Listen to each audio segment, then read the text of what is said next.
noina lambi lamkhaida kayosu katai mafamba oisu chatpa kuding sida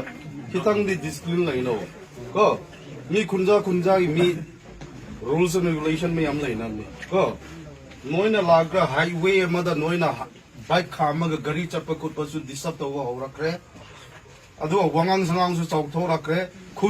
Shangkai Youth Club ki maikaidagi ngarang thokkiba thodok adugi matangda wafam khara thamlakli madudi kul adugi ahan singna rider singda mawong tadaba thabak sing tawdanaba mangzaunana wakhal tahan khrabasu riders singna lambida chatpa singda akaiba oibana maram oiraga asokpa yaurakpadagi asokpa adu cycle PSC da treatment tawraba matung sanapatigi Getwell Hospital da makha taba treatment gidamak refer tawki hairi